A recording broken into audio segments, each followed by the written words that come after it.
M. Hamele কৈছিল যে ফৰাসি ভাষাটো হল the most beautiful language in the world. পৃথিৱীৰ ভিতৰত আটাইতকৈ সুন্দৰ ভাষা, the clearest, the most logical, আটাইতকৈ স্পষ্ট আৰু আটাইতকৈ লজিকেল, যুক্তিপূৰ্ণ, that we must guard it among us. আমি আমাৰ মাজত এইটো ৰক্ষণাবেক্ষণ কৰিব লাগিব and never forget it, আৰু আমি কেতিয়াও এইটো পাহৰিব নালাগে. Because when a people are enslaved, যেতিয়া জাতি এটা আনৰ অধীনত যায়, as long as they hold fast to their language, যেতিয়ালৈকে সিহঁতৰ ভাষাটো ধৰি ৰাখে, it is as if they had the key to their prison, যেন সিহঁতৰ বন্দীশালালৈ যোৱা চাবি পাত সিহঁতৰ হাততে আছে. Then he opened a grammar and read us our lesson. তাৰপিছত তেওঁ এটা গ্ৰামাৰ কিতাপ মেলিছিল আৰু আমাৰ পাঠ পঢ়াইছিল. I was amazed to see how well I understood it. মই এইটো চাই আচৰিত হৈছিলোঁ যে মই কিমান ভালদৰে বুজি পাইছিলোঁ. All he said seemed so easy, so easy. তেওঁ কোৱা সকলোবোৰ কথা ইমান বৰ সহজ. I think too, ময়ো ভাবোঁ that I had never listened so carefully. যে ময়ো হয়তো ইয়াৰ আগত ইমান মনোযোগেৰে কেতিয়াও শুনা নাছিলোঁ. And that he had never explained everything with so much patience. আৰু হয়তো তেখেতেও ইমান ধৈৰ্য সহকাৰে সকলোবোৰ কথা ব্যাখ্যা কৰা নাছিল.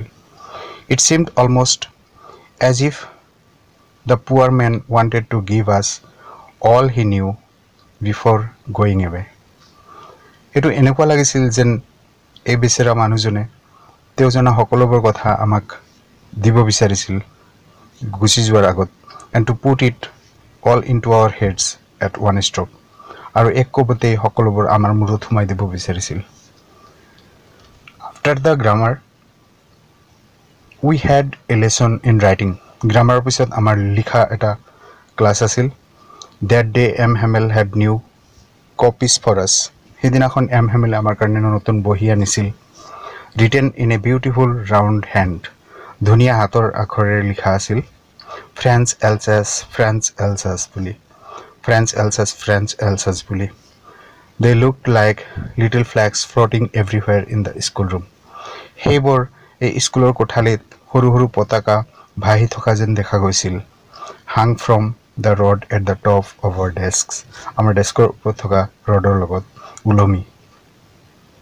You ought to have seen how everyone set to work. তুমি চাব লাগিছিল, তুমি চাব পাৰিলাহেঁতেন প্ৰত্যেকেই কিদৰে কামত লাগিছিল. And how quiet it was.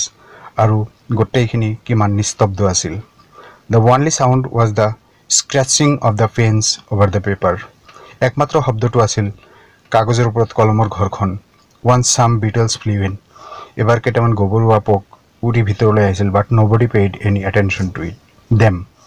কিন্তু কোনেও এইবোৰলৈ কোনো মনোযোগ দিয়া নাছিল. Not even the littlest ones. আনকি সেই একেবাৰে সৰু সৰু ল'ৰাবোৰেও.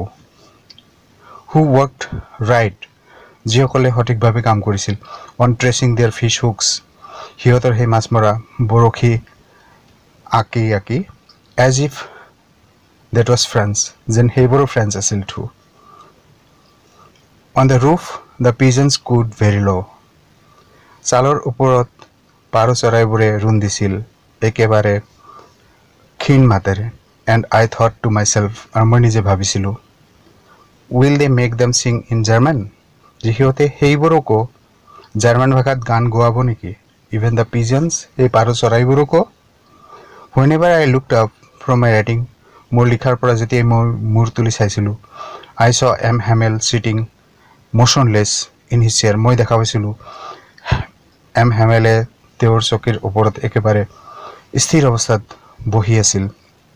And gazing first at one thing and that another. আৰু ইটোৰ পিছত সিটো বস্তু তেওঁ একেথিৰে চাই গৈছিল. As if he wanted to fix in his mind, যেন তেওঁ তেওঁৰ মনত সকলোবোৰ বস্তু ৰাখিব বিচাৰিছিল. Just how everything looked in that little school room. সেই সৰু বিদ্যালয়ৰ কোঠাটোৰ বস্তুবিলাক কেনেকুৱা আছিল সকলোবোৰ যেন মনত ৰাখিব বিচাৰিছিল. Fancy, কল্পনা কৰা. For 40 years he had been there in the same place, with his garden outside the window and his class in front of him. 40 বছৰ তেওঁ ইয়াতে আছে, খিৰিকীৰ বাহিৰত তেওঁৰ গাৰ্ডেন. Just like that, সেই একেদৰে আছে. Only the desks and benches had been worn. মাথো এই ডেস্ক বেঞ্চবোৰ হে ক্ষয় গৈছে স্মুথ সমান হৈছে ক্ষয় গৈ সমান হৈছে the walnut trees in the garden were taller বাগিচাত থকা ৱালনাট গছবোৰো ওখ হৈছে বহুত and the hop vine that he had planted himself আৰু সেই ঔষধি লতা হপভাইন বোলা ঔষধি লতাটো যেটো তেওঁ নিজে লগাইছিল টুইন্ট এবাউট দ্য উইন্ডোজ খিৰকিৰে অকাই পকাই চাললৈকে গৈছে how it must have broken his heart to leave it all এই সকলোবোৰ এৰি যে যাব লগা হৈছে এইটোৱে তেওঁৰ অন্তৰটো কেনেকৈ ভাঙিছে